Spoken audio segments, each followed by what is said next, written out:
مان يونايتد، أكررها للمرة المليون، هو من طينة هذه الأندية التي دخلت خانة الأسطورة.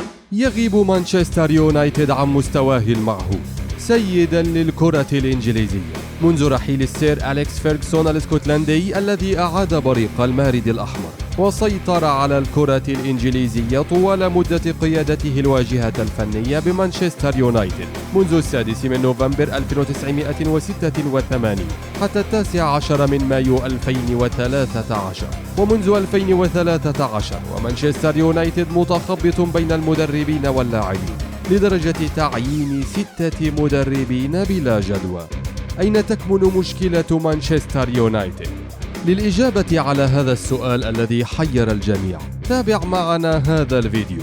أنت الآن تشاهد فيديو آخر مشوقا على منصة جوك، فلا تنسى أن تشترك بالقناة ليصلك كل جديد.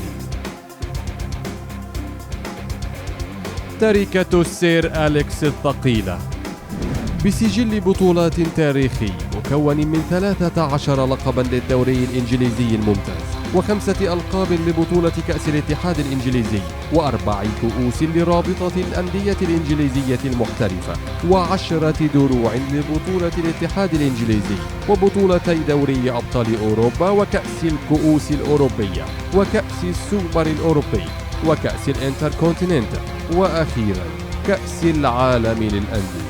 ترك أليكس فيرغسون فريقا يملك شخصية البطل ويستطيع مقارعة الكبار، بل وصل إلى مرحلة التخمة الكروية من الألقاب والبطولات، ورفع سقف المتطلبات لأي مدرب يخلفه. وحينئذ بدأت المشكلة. ديفيد مويس مع مانشستر يونايتد. استقدم مانشستر يونايتد الاسكتلندي الآخر ديفيد مويس في يوليو من عام 2013، إذ لعب مانشستر تحت قيادته 51 مباراة، فاز في 27 مباراة وتعادل في 9 مباريات، وخسر في 15 مناسبة في هذا الموسم، وهو رقم لم يعتد المارد الأحمر خسارته رفقة أليكس فيرغسون، لتثور الجماهير على ديفيد مويس الذي فاز بدرع الاتحاد الإنجليزي رفقة مانشستر، لكن هذا اللقب لم يكن كافيا لتصبر جماهير النادي عليه، وأقالته إدارة مانشستر في إبريل لعام 2014. ريان غيغز مدربا لمانشستر يونايتد. عمدت الإدارة إلى حل ظنت أنه سيجعل الجماهير ترضى، لكنه زاد الأمور تعقيدا بعد أن صار ريان غيغز مدربا لمانشستر يونايتد، فلعب رفقة الفريق 4 مباريات، فاز في مباراتين وخسر في واحدة، وتعادل في الأخيرة، ليقال في مايو 2014. فان خال مدربا لمانشستر يونايتد.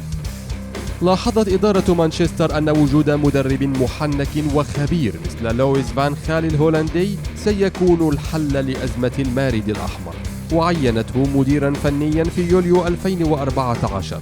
لوحظ على لويس فان خال أنه يعتمد على الهولنديين بطريقة مبالغ فيها، وكان الفريق قد بدأ يفقد هويته رفقة لويس فان خال، ولجأ في معظم الأوقات إلى الدفاع والتقوقع تحت الكرة واللعب على ردة الفعل وليس على الفعل والهجوم والمبادرة. وساءت علاقة لويس فان خال مع نجوم الفريق مثل دي ماريا وميمفيس ديباي وغيرهم، وغابت البطولات عنه رغم أنه قدم أرقاما معقولة نوعا ما. فقد لعب مانشستر تحت قيادة لويس فان خال 103 مباريات في كل البطولات، وفاز في 54 مباراة، وتعادل في 25 مباراة، وخسر في 24 مباراة، وفاز فقط ببطولة كأس الاتحاد الإنجليزي مرة واحدة، لتزداد حدة المطالبات برحيله.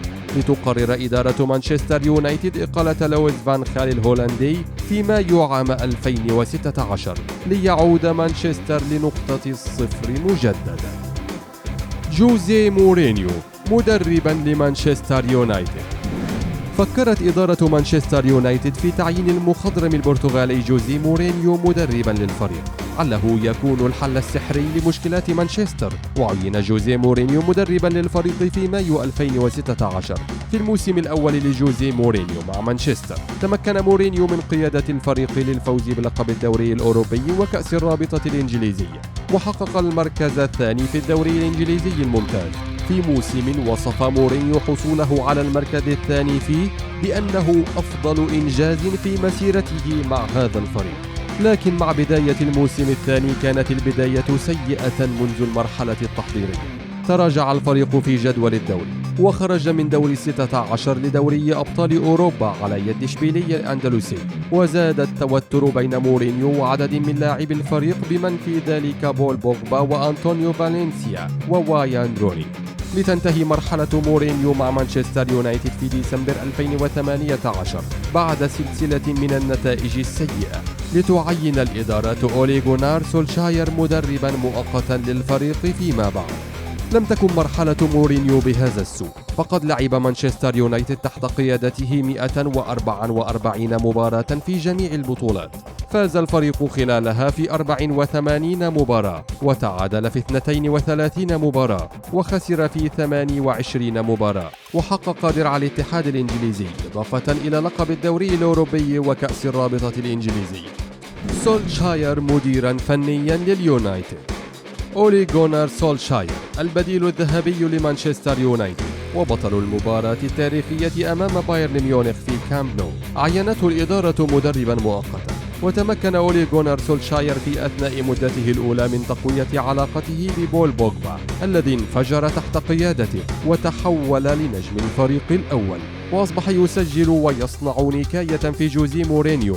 فقررت إدارة مانشستر يونايتد إعطاء فرصة لأولي غونار سولشاير في ديسمبر 2018، وظل على رأس القيادة الفنية حتى نوفمبر 2021، ولعب رفقة مانشستر يونايتد 168 مباراة، وهو أطول عدد مباريات لمدير فني منذ السير أليكس فيرغسون. فاز مانشستر خلالها في 91 مباراة، وتعادل في 37 مباراة، وخسر في 40 مباراة. رالف رانغيك مدربا لمانشستر يونايتد. قررت إدارة مانشستر يونايتد الاستعانة بخدمات الألماني رالف رانغيك الذي يعمل في الأساس مستشارا فنيا وليس مدربا أولا للفريق، إلا أن إدارة مانشستر قررت الرهان على رالف رانغيك بتاريخ ديسمبر 2021 حتى مايو 2022 بعد أن تدهورت حالة الفريق وضاعت هويته تماما تحت قيادته. فقد لعب رفقة مانشستر 29 مباراة، فاز فقط ب11 مباراة، وتعادل في 10 مباريات، وخسر 8 مباريات، واستقبل الفريق حينها 37 هدفا في هشاشة دفاعية كبيرة، لتنتهي بعدها علاقة رالف رانغيك بمانشستر يونايتد. وأخيرا وصلنا إلى المدرب الحالي تين هاغ مدربا لمانشستر يونايتد. قررت إدارة مانشستر يونايتد أخيرا الابتعاد عن فكرة المدرب الذي يأتي بالفوز السريع لكي تمتص غضب الجماهير، وانتقلت إلى مدرب المشروع طويل الأمد، واستعانت بخبرات الهولندي الخبير إيريك تين هاغ صاحب معجزة نسخة آياكس بموسم 2019-2020 حين وصل لنصف نهائي دوري الأبطال وخرج بمعجزة كروية أمام توتنهام. إيريك تين هاغ الخبير في إعداد المشروعات الرياضية قرر الاعتماد على الشباب وطرد الكبار حتى لو كانوا بقيمة كريستيانو رونالدو، ليدخل في صدام مباشر مع لاعب بقيمة رونالدو الإعلامية والعالمية، ولكن كان ذلك الصدام أملا في إحكام السيطرة على الفريق كثير النجوم قليل الانضباط الفني.